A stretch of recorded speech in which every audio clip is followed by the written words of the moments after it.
সংবাদ সম্মেলন আহ্বান করে সংবাদ মাধ্যমের কর্মীদের ওপর হামলা, হেনস্থা, ক্যামেরা ছিনতাইয়ের মতো গুরুতর অভিযোগ উঠল মথার যুব সংগঠন YTF এর বিরুদ্ধে।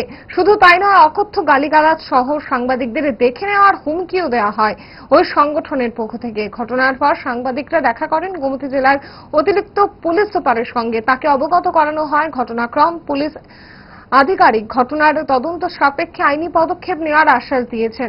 অপরদিকে মথা যুব সংগঠনের এই আচরণে ক্ষোভ ফুসছে সংবাদ মাধ্যমের প্রতিনিধিদের মধ্যে। ঘটনা উদয়পুরে ক্ষুব্ধ সংবাদ মাধ্যমের কর্মীরা কি জানিয়েছেন দেখুন।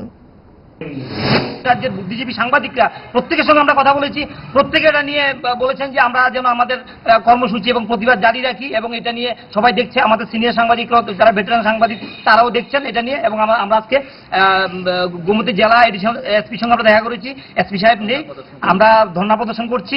এটা নিয়ে পরবর্তীতে আমরা প্রেস মিট করবো এবং এটা ধারাবাহিক চলবে এবং রাজ্য ভিত্তিক সাংবাদিকরা এটা নিয়ে কথা বলবেন। এটা কথা বলার দরকারও আমরা মনে করি। এবং যারা মিডিয়ার লোকরা আমাদেরকে দেখছেন, আমরা বলি যে আমরা মিডিয়া হিসেবে প্রশ্ন করা আমাদের অধিকার। আমরা কোনো প্রকার আনকনস্টিটিউশন শব্দ ব্যবহার করিনি। আমরা প্রদ্যুৎ বাবু, কেউ একজন বলেছে, একজন আমরা বলেছি প্রদ্যুৎ কিশোর মানিক্য তিপ্রামথা প্রমুখ।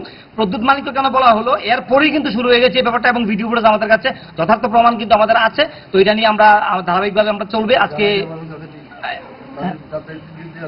হ্যাঁ, এবং আমরা এডিশনাল এসপি স্যারের কাছে জানিয়েছি যে যারা এই ধরনের ব্যাপারটা করেছে, আমরা ইনসিকিউরিটি ফিল করছি, আমরা যেটা হুমকি দিয়েছে এই শহরে আমাদের সামনে এসে প্রকাশ্যে মিডিয়ার সঙ্গে এটা করছে, এটা কিন্তু আমরা অ্যাকসেপ্ট করতে পারছি না। এবং আমরা এটা জানিয়েছি এডিশনাল এসপি স্যারকে। তিনি বলেছেন ফাইন্ড আউট করে তিনি যা আইনগত ব্যবস্থা নেওয়া যায় তারা করবেন। আমরাও চাইছি আইনের ঊর্ধ্বে কেউ না। তো তারা যেটা আমাদের সঙ্গে করেছেন, আমরা আইনি পথেই আমরা হাঁটতে চলেছি।